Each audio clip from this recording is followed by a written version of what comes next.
Okay, before we go on to yours with MCA, Yeah. I just want to go back a little bit and talk about the casting of Brian Keith as Right. Mike Hammer. Right. How was that Well, accomplished? I think I had mentioned that I had met him in New York. It may have been just a role on Two Girls Named Smith. It may have been something else that, where our paths crossed. Because when I was in New York working on Two Girls Named Smith, I auditioned a lot of fine actors because this was all new. Television was a new field, and they wanted to try it. I didn't use him. I just, in my head, I remembered meeting Brian Keith. First of all, I'd been a big admirer of his father's work. Father Robert Keith was one of the really fine character actors. Mr. Roberts, he was the captain originally, and Mr. Roberts on stage, and so forth. So I never had any doubt that I wanted Brian Keith. He was it. I didn't audition anybody else. I brought him in to meet Blake. I think by that time he actually was in California looking for jobs himself. Did he have to audition, or did... He may have read 3 lines for us, but when we heard that growl, that gruff voice, and I just knew he was it. There was never any doubt, and Blake agreed.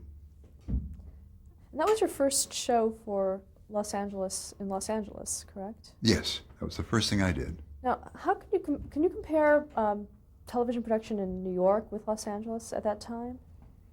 Well, it's a little hard for me to make the comparison because I was in live and tape television back east. In film television in California, I did no live or tape television in California. Even those little pieces for Quick as a Flash were done on film. So I was learning the film end of it as opposed to the contrast. In terms of just contrast between live television and film television, that's something else again. I mean, that was, we went from radio imagination to the immediacy of and reality of television, and now we're into a whole thing where movement comes into it, where you can take your camera and go anywhere you want with it, so that pace is different, and there's a sense of excitement that can be engendered much more easily. So that the great things that were done, I mean, I was an observer of great things in New York, and I knew a lot of the people who were involved in New York's great era of television, the golden age, so-called, of the Playhouse 90, which came later, but Philco Playhouse and Studio One, and even the Lux Playhouse had some pretty good stuff, but the others were really first-rate. Kraft had some very good stuff on the Kraft Playhouse. And those things, my only experience, frankly, was with a thing like Two Girls Named Smith, and I don't really put them quite in the same category. But when I came out, I was introduced to film television, and that's where I saw the complete difference. First of all, you could get almost to perfection because you could do a scene over and over again, and the camera could move where you wanted it to move and take you places where, well, I mean, when we did Crusader, people were in Czechoslovakia. As far as they were concerned, the back lot of Universal became Czechoslovakia because the camera made them feel it. And so that technique difference was enormous for me. And I guess for me, just for me personally, film television was better because I could get what I wanted finally on the screen. If I had to whisper something in the director's ear or look at the dailies together and then decide, gee, we could use this extra close-up right here because then we can move the scene that much faster. That was a whole different world. Well, how did color factor into it? Well, color didn't factor in it at first at all because everything was in black and white out here. And so that's part of a little later story for me because the Mickey Spillane pilot was done in black and white, Crusader was done in black and white, and the first things I did for MCA were all in black and white. So that color didn't become a factor for me until 2 years later, three years later. And that would be the first time I did a thing in color was with Wagon Train, which came later. So Crusader, it was in black and white. Did you know about reruns and that kind of thing, or to keep it? Oh, sure. I mean, we had a 52-week year, 39 new episodes, and 13 were picked out to be reruns over the summer. I mean, that was standard. That's the way most programs were bought in those days. A lot. How shall I say? It was a bigger gamble for the client and the agencies, the sponsors, and so forth. But in many respects, it kind of showed a real commitment as opposed to, we'll try 6 and see how they work, or try 3 in the middle of the night or something, you know. This way they made a very, very strong commitment, and that meant they would promote the show. That's another thing we'll come to later, because this is a whole different world now, as I see it.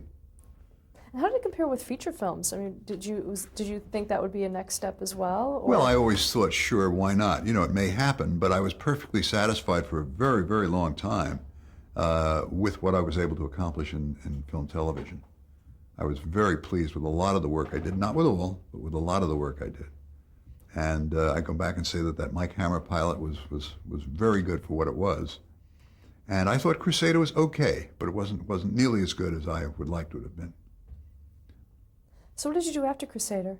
Well, the MCA people, I guess this time led by Jennings Lang and Taft Schreiber, who was the executive vice president of the organization, Lou Wasserman being the president, asked me if I would join MCA because they sort of liked what I had done. And it sounded like a good thing to me. It meant giving up some things. It meant giving up credits on the screen in certain instances. Well, I got involved with so many projects that my name couldn't be on everything, or a sponsor would say, well, how can you be working for me and working for 16 others at the same time? So I gave up that in exchange for a lot of perks, you know, financial perks, stock, all that sort of thing, as time went on. But in any event, the first things I did were for the General Electric Theater. When I first got to MCA, there were Review Productions was stationed out of what is now, I guess, the CBS Studios off of Laurel Canyon in Studio City. I'm not sure exactly what it's called now, but at one time it was CBS Studios. And CBS Radford, is that? Yeah, is that what it's called, CBS Radford now? Thank you. But that's where Review was headquartered. It had been Republic Pictures. In the old days, Gene Autry cowboy movies were made there. I was asked to join the company, as I said, and then the first assignments I had were on General Electric Theater. When I first arrived at MCA, I believe the only 3 shows that were being filmed there were the General Electric Theater, Alfred Hitchcock Presents, and a syndicated show called Highway Patrol. I believe those are the only 3. There may have been others, but I don't remember them. By the time 3 to 4 years had passed, we had 13 series on the air. I believe, when we go down the list, that I was responsible for the majority of them, believe it or not. Yeah, that's a lot of series, but if not a majority, it'll come close. Very close. Before we talk about some of the shows, Sure. I'd like to ask you about the structure of MCA and Sure. a little bit about that. First of all, what was your title when you joined MCA? When I joined MCA, I was an executive producer. That was it. And that was as far as I thought it would go at that moment. It turned into something more later, but that's where I started. And who hired you? Basically, Taft Schreiber, Jennings Lang being the salesperson who came to me and said, "Oh, Dick, you got to do this sort of thing." And he was one of the best salesmen around. I think Lou Wasserman was the best salesman I ever met, and I think Jennings may have been second. Who was Taft Schreiber? Taft Schreiber was the executive vice president of MCA. He was actually the first employer Jules Stein hired in Chicago when the firm first began. It began, you know, as agents for musical organizations, for bands, Guy Lombardo's orchestra, and so forth. And it was called Music Corporation of America, and that became MCA, Inc. And Taft was his first employer, and I think Lou might have been his second employer back in Chicago. By the time I got there, of course, it was the biggest talent agency in the business. And I think one of the reasons, and I think it was also true as Review expanded, I think one of the reasons they had their enormous success was that each agent was expected to compete as hard as possible with his fellow agent, not just with William Morris, let's say, or any other agency, but even within the company, to compete hard so the best deal would be made for the client and so forth. And I may be wrong, but I think that was as good a philosophy as I can tell you came out of that agency. So Lou Jules Stein was the chairman of the board, Lou Wasserman was the president, chief executive officer, Taft Schreiber was the executive vice president, third in charge, and there was a fourth man who was based in New York, David Werblin, Sonny Werblin, who was in charge of the New York office and really on a par with Taft Schreiber, I would say, and Lou would have been the chief. So that when Taft said he would like me there, that meant something because he was beyond. Taft was a personal agent for Alfred Hitchcock. He was a personal agent for Jack Benny, for Charles Lawton. The names go, Edward G. Robinson. The names go on and on. Lou had his people, but Lou was overall in charge. Jennings had his people and some trouble along the way. We won't go into all of that. And but a great salesman, great salesman. Just one little incident later on of Jennings that comes to mind. I hadn't thought of this one before.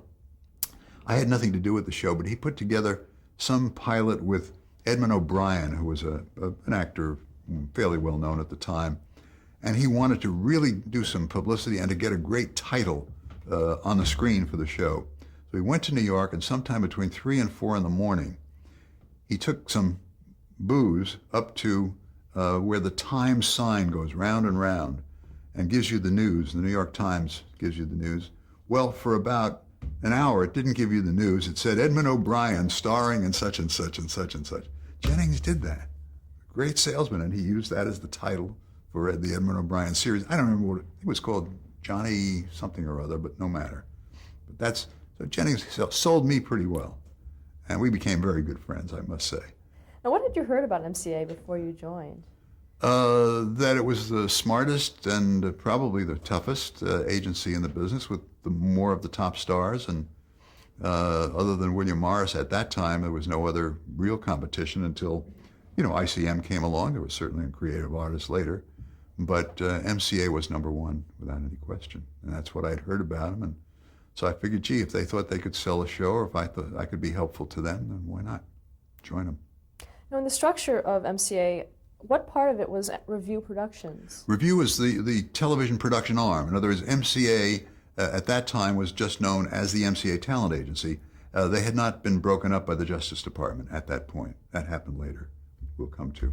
But the Review was a sort of a separate entity, but Taft Schreiber was really Carl Kramer was the president of Review, but Taft Schreiber was really the overall boss from Beverly Hills. They kept their office in Beverly Hills, down on, what street was it?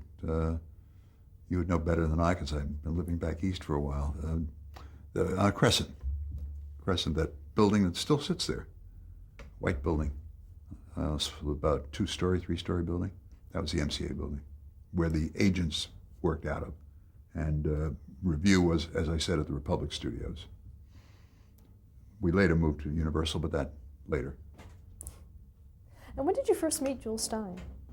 Jules Stein, Yeah. at a party at Jules Stein's house with his wife, and it was just that sort of thing. I mean, when we were in London later, we were given the flat that Jules Stein, it was really Jules Stein's flat in London, and that all the MCA people, the executives used. Marvelous, wonderful butler. What was your impression of him? Jules Stein? Yeah. Well, I always thought of, it's very interesting because I always thought of Jules Stein as the kind of daddy figure. I mean, I never thought of him, and I know he had to have been, but I never saw the rough side of him that must have been there for him to have been as successful as he was. He was always just really very, very pleasant to everybody and good host, and always his charming wife would have checked London to make sure everything was right in the flat. I mean, it was just they were family. I mean, I know that he did some amazing and original things. For example, the MCA's offices in New York were all furnished in antiques, and they all came from the Stair Company, S-T-A-I-R, on 57th Street, which was also owned by Jules Stein. So I just sure that he rented the stuff that he bought for his factory, for his shop to MCA. And then when it had to be sold, it got sold and it was replaced. So that's my impression anyway. But a very good businessman and a very sweet man. From my perspective, I never saw him other than that. What about Lew Wasserman? Well, I start by saying Lew Wasserman is the best salesman I've ever known. I mean, because he underplayed, but you knew what the bottom line was with Lew. And I found him to be a totally honest person. Even if sometimes he might have thought that it wasn't going to go his way, I think he would tell it the way it was, or at least the way he saw it. Now, the way he saw it was certainly prejudiced for his talented people, for his performers or directors or whomever it was. But, and I have seen him get angry. He, the old expression, he didn't suffer fools gladly. That he didn't like. And he could get, rough with people. But by and large, the roughness, I think, always came out of what he felt was right. If I had to pick one area in which I think that Lew was slightly flawed, was in the way he went about choosing feature film production. There, I think, he learned. But in the beginning, I think he mostly went by the numbers. In other words, what star grosses what here and how much can we get around the world kind of thing. At least I got that on a movie that I did later on. And I just felt that the actual quality of the movie could have been left to somebody else. Now, later on, when he saw the Borgia stick, which I did, he thought that was the best thing he's ever seen for television. But so I was the subject of some very nice things, but I knew when he didn't like things too. But a consummate salesman, and I always found him totally honest. How did he feel about television? How do I? How did he feel about television? How did he feel about television? Well, certainly he saw it as the number one medium for making money. I mean, I think that there was a great deal of that. I mean, and I think he also saw it as a great place to sell talent, and then eventually as a great place to produce. It was his faith in television started before I ever joined MCA in this way.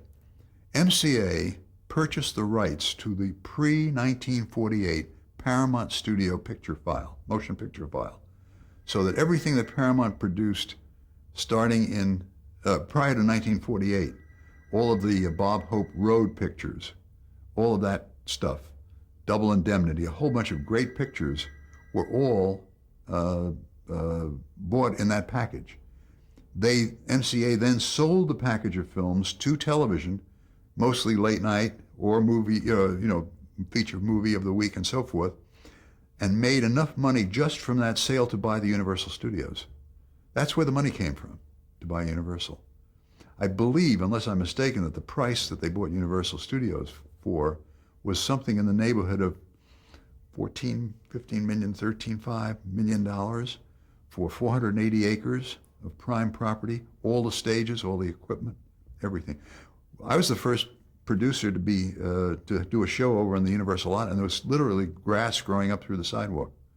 It had been let go so badly at the time.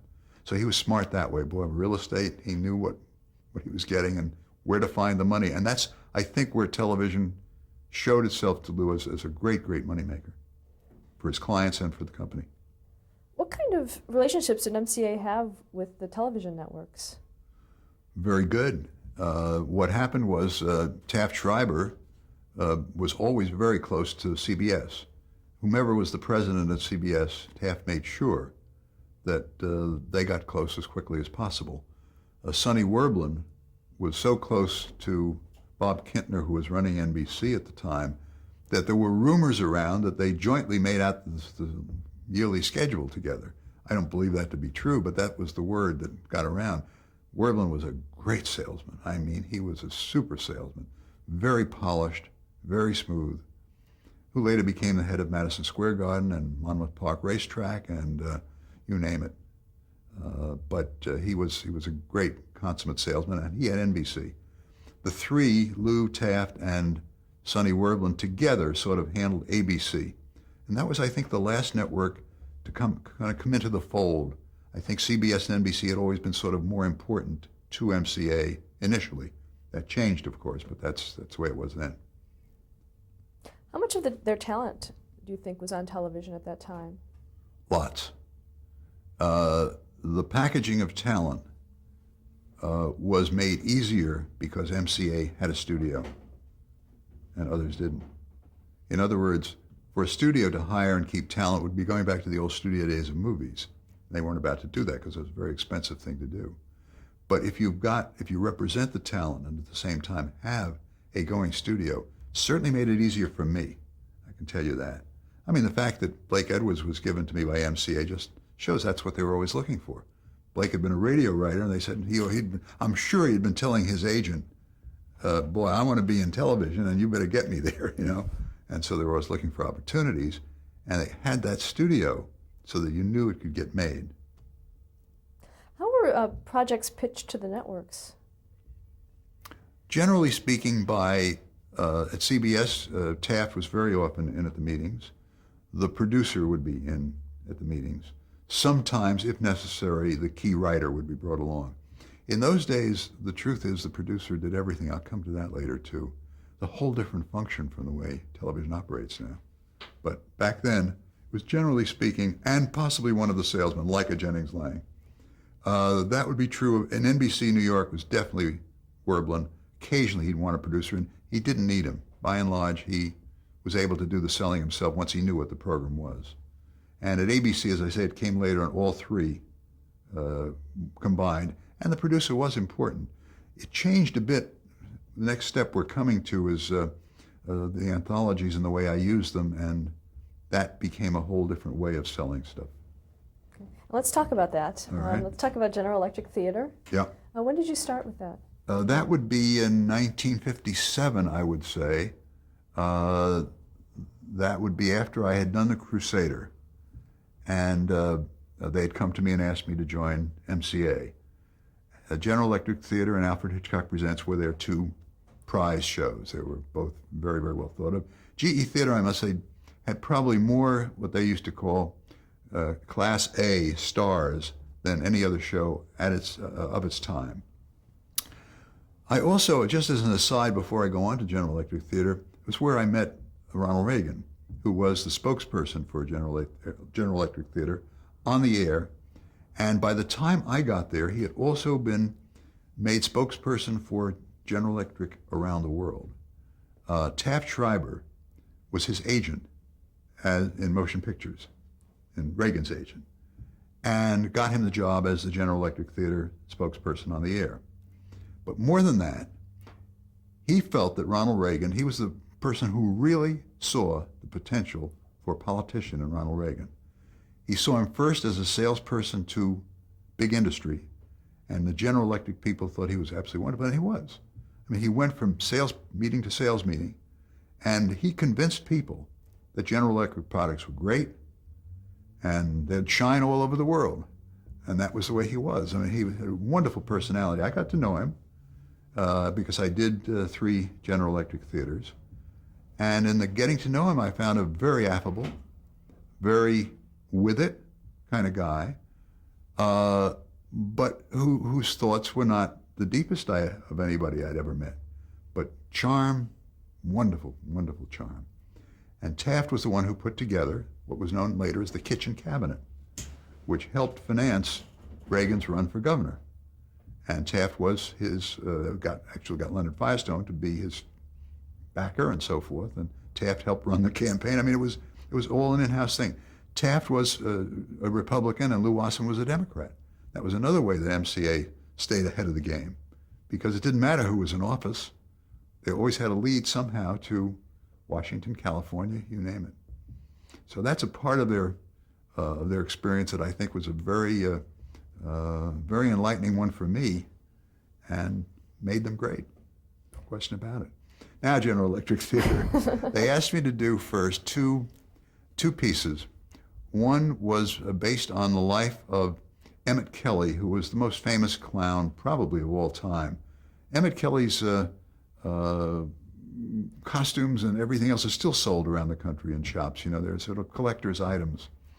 And we did a piece called Clown, and it was a moment in Emmett Kelly's life where he broke up with his wife. And it was a simply beautiful piece of work. I must say that. And Henry Fonda played Emmett Kelly and just gave a terribly sensitive performance. it was a pleasure working with him, totally professional, and I loved every minute. And I don't take a lot of credit for that because it was sort of the deal was intact. They represented Fonda. He wanted to do clown. They put me on as producer. It was a learning process for me. The same thing was true of one that I did with an actor named Cornell Wilde called The Blonde Dog, which was a surreal piece. It was a kind of a man imagining that he sees a dog and so forth, and the dog plays a very large part in the piece. And it was written by Frank Partos, who had written The Snake Pit, which was one of the very first important movies in which we got inside a mental institution. And this had that kind of surreal quality to it, with Cornell Wilde not knowing whether he was going insane or not. So those two things sort of broke me into a sort of a better class of television, if you will. And go ahead. I'm sorry, had Cornell Wilde and Fonda appeared in television before? I don't believe that Fonda had. Wilde might have had, but I doubt it, because he was a big movie star at the time. So I don't know the answer to that. But Fonda, I believe, had not done a show. Clown, I think, was the first thing he did. What did he think of television? Did he? Fonda? Did he want to? He never continue looked in down it? at anything he did. In other words, if he accepted the role, then it was worthwhile doing. He never stopped making movies, as we all know. He was certainly one of the most prolific film actors and one of the finest. But it was like with a British actor. They will go back on stage, no matter how important they are in movies, if this is the right thing to do. And Fonda felt that clown was something he could do. Now, did Emmett Kelly have anything to do with the show itself? Yes, as a matter of fact, he was consultant. He was alive at the time and consultant. And his wife was very much involved. I mean, just to make sure that everything he looked right. They wanted him really to look right and move right when he did his circus act, which he did. And so they were there just for that purpose. But I must say they didn't interfere at all.